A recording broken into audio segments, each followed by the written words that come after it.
Alrighty.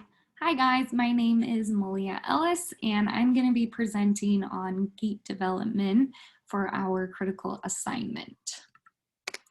Alrighty, so first and foremost, what is motor development? Motor development refers to the continuous age-related process of change in movement. These changes occur because of interacting constraints, or factors in the individual, environment, and task. By understanding this definition, it helps us better understand what gait development is. So gait development is the continuous age-related process of change in a person's pattern of walking. So same thing, these changes occur because of interacting constraints or factors in the individual, environment, and task. So through the next couple of slides, I will be addressing the change in gait across the stages of development, so the 4 stages of development, theories and principles related to these stages, gait abnormalities that may be seen during development, as well as constraints that can affect both positively and negatively each stage of development. All right, so the 4 stages of development consist of early childhood, adulthood, and older adulthood. So within early childhood changes in gait, the major changes that we see include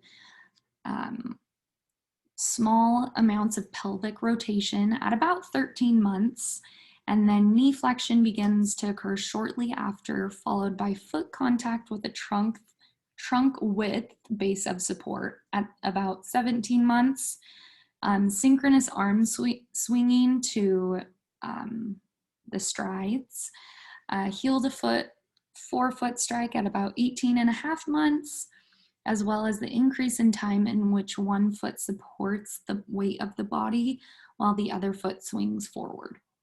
So these changes can be explained through the maturational perspective. I'm sorry if I'm butchering that word. I don't know if I'm pronouncing it correctly, so I apologize.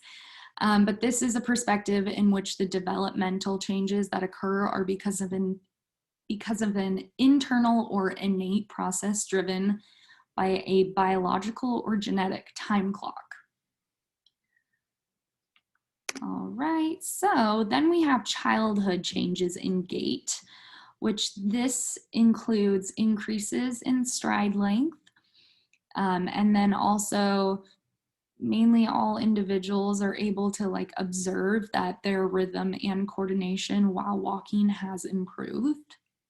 But lastly, changes in gait may also occur due to changes in the body, like weight, height, strength, and balance. So similar to childhood changes in gait, adult changes in gait are also because of body changes. They've kind of already developed their gait pattern, or just their gait in general. So when changes do occur, it's likely because of something like an injury, or once again, like body changes. So weight, height, strength, balance, etc. Oh, let me go back to that really quickly. And so these changes can be explained through what is called ecological principles, in which developmental changes are often explained through constraints. And we'll discuss constraints further on in a couple slides. Alrighty, moving on. So when we look at older adults and their changes in gait, a lot of time these changes will be step length decreases. They tend to walk toed out. So instead of keeping their toes pointed forward, their toes are pointed outwards. There's a decreased degree of angle extension. Their pelvic rotation decreases, and there's also just an overall decrease in walking speed. So these changes likely incorporate both ecological and maturational principles. Sorry, once again about that word. All right, so like I promised, constraints. So constraints will always be present. Constraints refer to something either physical or perceptual that either discourages or encourages movement. So in this case, gait-specific movements. So there are three types of constraints. First, we have individual constraints, which are a person's unique physical and mental characteristics. So within individual constraints, we have both structural and functional constraints. And as you can see, there's a definition showing the difference between the two. So an example of an individual constraint is if someone is taller than, another person, the other person shorter, there is going to be a difference in their gait because of like leg length. So the taller person might have a longer stride length and maybe a quicker pace of walking. So the second constraint is environmental constraints. These are constraints that are related to the world around us.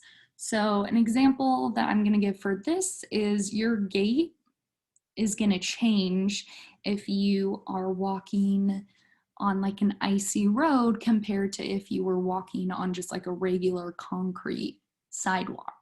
You're going to take smaller steps. You're probably not going to pick up your feet all the way. You're going to kind of like shimmy down the ice instead of like taking giant strides like your usual gait.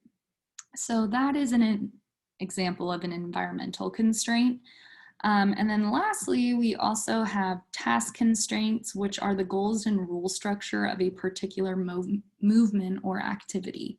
So for example, a person's walking speed is going to change if the goal of the activity is to walk as fast as you can. So all of these constraints can affect all four stages of development, both negatively and positively. It can either encourage or discourage certain movements. So it's kind of up to us to learn how to navigate these constraints to either help them benefit us or let them get to the best of us. And sometimes we don't really have a choice. So those are the constraints. And then lastly, because of these constraints, we can also see gait abnormality. So in early childhood, we can see an abnormality as toe walking past the age of 3. In childhood, an abnormality might be shown as in-toeing or out-toeing. And then in adulthood, hitting of the knees or thighs when walking would be seen as an abnormality. And then lastly, in older adulthood, shorter and slower steps would be seen as an abnormality. So those are the abnormalities referring to gait development. And that is it for my presentation. As you can see, gait development is a part of life that everyone experiences. However, because of constraints, our gait patterns are all different in one way or another. And the last slide is just all of my references. Thank you.